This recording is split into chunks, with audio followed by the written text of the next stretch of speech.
Hey there, guitar fanatics. Today I want to show you 5 things I think you should practice every single day.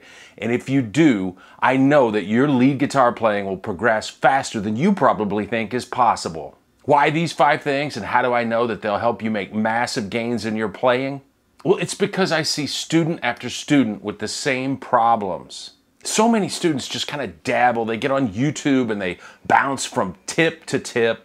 Or rather than learning the fundamentals of how music really works, they learn some songs by tab, but then they can't translate those skills to other songs. It's really common to see a student that started to learn something that's really fundamental, like all 5 pentatonic boxes or triads across the neck, but they just half learn it. They don't get really fluent with it.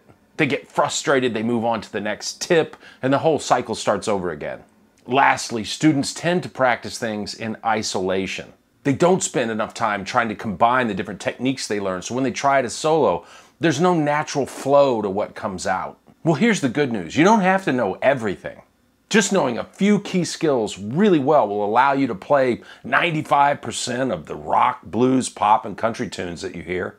Those key skills, that's what we're going to talk about today. We'll get into why they're important, how to practice them, and I'll give you plenty of examples of how to play them. So if you're ready, let's do this thing and play some guitar. Daily practice item number 1 is playing through chord changes using triads. Let me say right away that if you don't have your triads down cold, you're missing out on what I think is the most fundamental and useful way to navigate the neck and play through chord changes. So if you need to learn them, I've done multiple videos that'll take you from A to Z with triads. But this is more for folks that already know some triads but aren't comfortable yet using them to play solos and improvise. Have you ever heard the term chord tone soloing?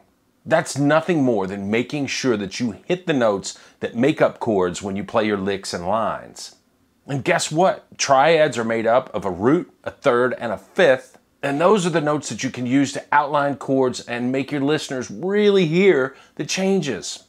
Here's what I think you should practice every day to get really good using just major and minor triads. Take the triad inversions on one set of 3 strings, and we're going to use the G, B, and E strings to start with. And we got a backing track we're going to play over that's in D minor, and the chord progression goes D minor, F major, to B flat major. It does that 3 times, and the 4th time through, it goes to C major instead of B flat. And so the first thing we've got to do is get the shapes that we're going to use set in our mind. And make charts if you're not solid with the shapes yet. There's just 3 different major and minor shapes to use on those 3 strings. Here are the D minor shapes. We've got a D minor at the 10th fret. We've got D minor at the 5th fret. We've got D minor at the 13th fret. Now here's F major. We've got F major at the 13th fret, at the 8th fret, and at the 5th fret. And we would use those same 3 major shapes for B flat and C. We've got B flat at the 6th fret, C at the 8th fret, B flat at the 10th fret, C at the 12th fret. We've got B flat at the 13th fret, and C at the 15th fret. And the key is memorizing where the root note is in a shape so that you're able to move it around as the chords change. Here's how we're going to practice. We're going to throw on a backing track and just get used to the concept. And we can start by playing 1 triad per chord. Now, I've had the track we're using playing in the background so that we can get it in our ears. Another thing you'll find as you get into this more, triads in a key, they usually sit in a small area on the fretboard. So try to stay in the same area at first. Now, we could start with this D minor shape at the 10th fret. There's an F major shape here at the 8th fret. There's a B flat at the 10th fret. If we slide up to the 13th fret, we got D minor. There's an F right there, and a B flat. If we drop down to the 5th fret, we've got a D minor, we've got F right here with it, and B flat is at the 6th fret. And when it switches to C major, instead of B flat, C major would be here at the 3rd fret or at the 8th fret. Again, very easy transition. Now you get the idea, right? Once you're feeling good moving around and playing 1 triad shape per chord, let's step it up a little bit and do 2 triads per chord. Here's a couple examples, starting off with the D minor, F, B flat. And when you get comfortable playing 2 shapes per chord, pick a note between the 2 shapes to connect them, like this. Let's say I start off with this D minor, and I want to move up to D minor here at the 17th fret. Well, this top note on the 13th fret of the high E string, that's an F note. Well, there's a G note between this triad that starts with an F and this triad, both D minor, that start with an A. So I will put this G in the middle of the 2. And it's crazy how adding just that 1 note makes it sound less like an exercise, more like a melody. And that's the real gold here. Now I'm going to play over the backing track. The first time through playing 2 arpeggios per chord, and the second time through connecting the 2 arpeggios with that 1 extra note. Have a listen.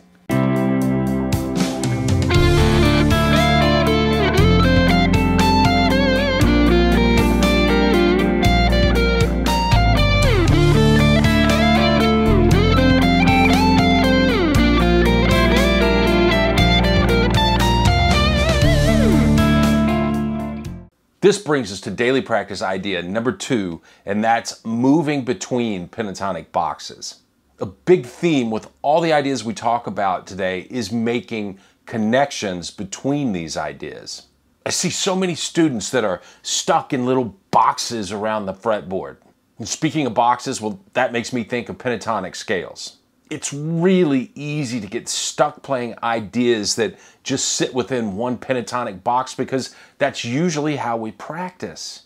But then we hear Eric Johnson, Joe Bonamassa, or Eric Gales play these long pentatonic sequences that go from one end of the fretboard to the other, and it just sounds amazing. But you don't have to shred pentatonics to get some big-time use out of being able to move from pattern to pattern. Let's start small again and use just the G, B, and high E strings, and we're going to stick with the D minor pentatonic scale for our examples. We're going to start by playing 6 notes over each D minor and F chord in our backing track. We're going to play 12 notes over the B flat and C, well, because the track sits on those chords twice as long. The idea is to play 6 notes in a pattern. We can start with a D minor pattern 1 at the 10th fret, and we would ascend through that one. Then as the chord changes to F, we'd move up to pattern 2 at the 13th fret, pattern 2 of D minor, and descend through that. The chord would change to B flat, and we're going to play patterns 3 and 4, ascending through pattern 3 and descending through pattern 4.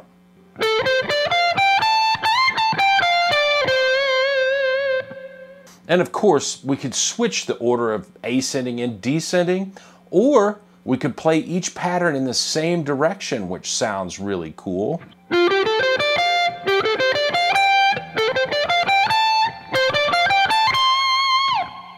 And repetition is really great for catching a listener's ear. The main point again is to start connecting ideas and positions so you can start developing the freedom to just flow around the fretboard. And once you start getting it down using one pattern or 6 notes per chord, push yourself and double time what we were just doing. Playing 2 patterns over the D minor and F, that would be 12 notes, and 4 patterns over the B flat, or 24 notes. I'm going to play over the track. I'll play slowly for a couple of passes, and then I'll kick it into double time. Here we go.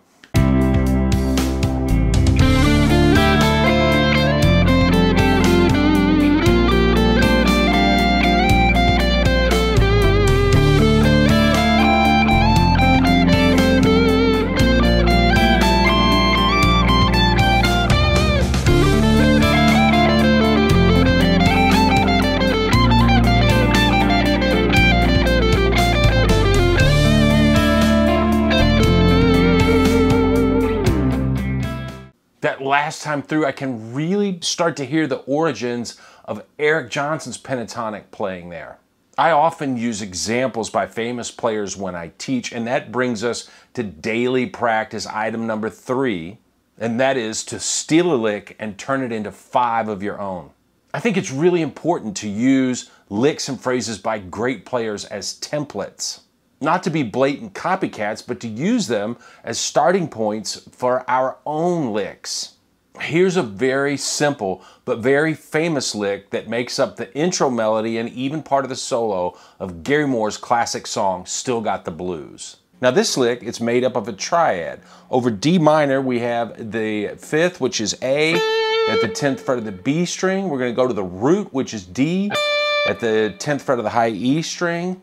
He adds in the E, which is the 2nd of the 9th, and he bends that up to the minor 3rd, which is F. And it sounds super emotional, and it's a trick that nearly every great rock player that I can think of uses. And I call this little pattern a triad plus 1.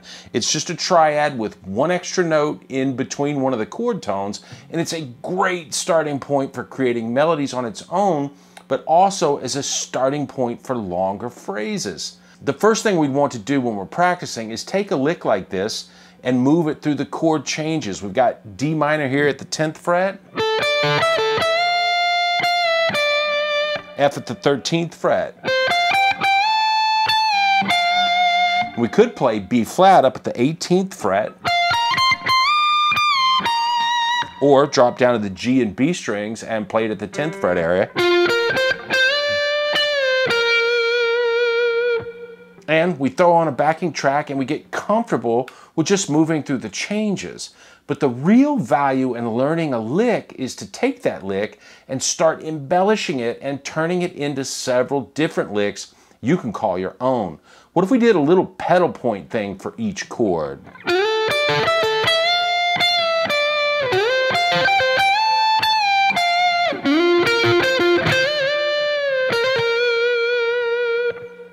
What if we add the 4th and 5th on top of our original lick for each chord? Check this out.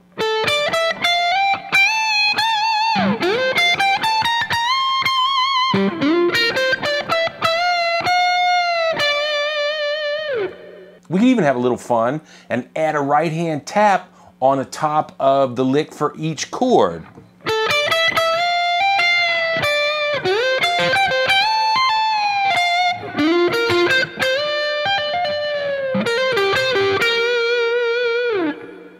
The point is to experiment, to explore, to get creative. And as you practice this way, it's going to get easier and easier, and you're going to find yourself starting to do it when you improvise. I'll run through a few of these ideas over that backing track. Here we go.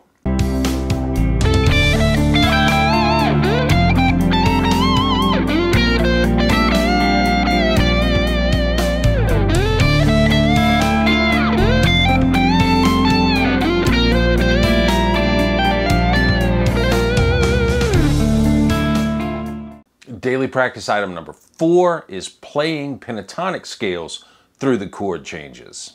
Now, I think pentatonic scales are amazing tools, but I come across a lot of students that see them as too simple or too basic.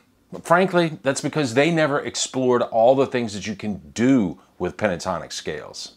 Most students I encounter try to play one pentatonic scale across an entire chord progression and make it work. And you can make it work, but yes, that does get a little bit limiting. How about playing a different pentatonic scale that matches the chord each time the chord changes? That's something I think you should practice every day. If we take the progression of our backing track, D minor to F major to B major or C major, it's not too tough because D minor pentatonic and F major pentatonic, well, they're the same notes, right? Relative major and minor. Something to be aware of though, when we switch to a major chord, make sure you're highlighting the notes of that chord. Make sure you're at least ending a phrase on a chord tone of F major like an F or A, which is the major third. If you're just playing minor licks, over that major chord, it's going to sound a little off. So make sure, like I said, you get in a chord tone like an F or an A. Over D minor, I might play something like over the F.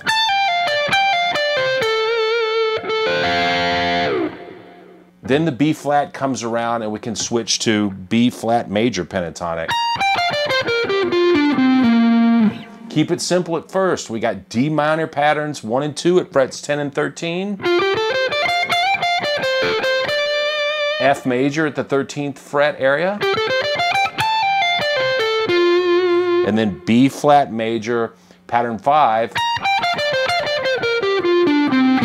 at the 15th fret. And we can make a lot of music just using those patterns. And once again, if you're not really fluent with pentatonics, well, print out some scale charts and lay them out in front of yourself. You'll get fluent with this quicker than you might imagine if you just give it a try.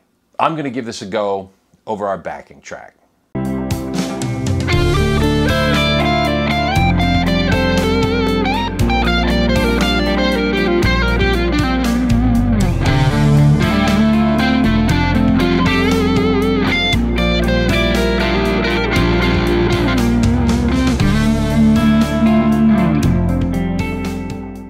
Daily practice item number 5 is integrating 2 or more of these ideas to make up licks. This is our last daily practice idea, and this one is crucial. Because if you want your ideas to flow, you've got to practice making them flow. It's not just going to happen on its own. I know this sounds oversimplified, but I talk to students all the time that say, I know all these things, but I can't seem to put them together when I solo. I ask, do you ever practice putting them together? And I'm almost always met with this deer in the headlights look. It's kind of like saying, you know, I've been lifting weights so my tennis serve will get faster. And then you ask, well, have you been practicing your serving motion? Oh, no, I never do that. I just lift weights. You got to practice integrating your ideas to get everything flowing. Now, we could play our Still Got the Blues lick variations on D minor and F. And then play pentatonic patterns over the B flat.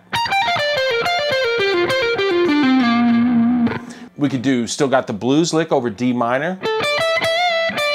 Play pentatonics over the F. And then connect arpeggio shapes over a B flat.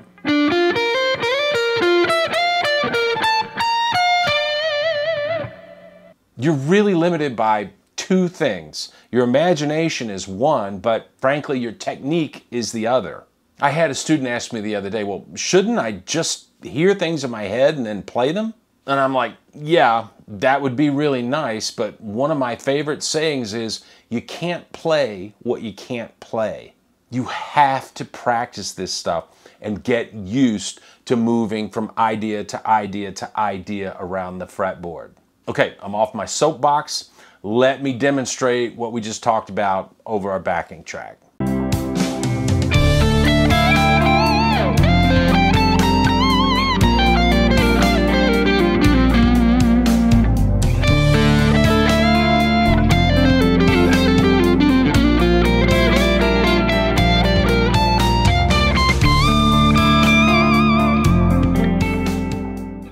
Now, I know that all of our goals and the time that we have to devote to playing and practicing the guitar, well, it's all different.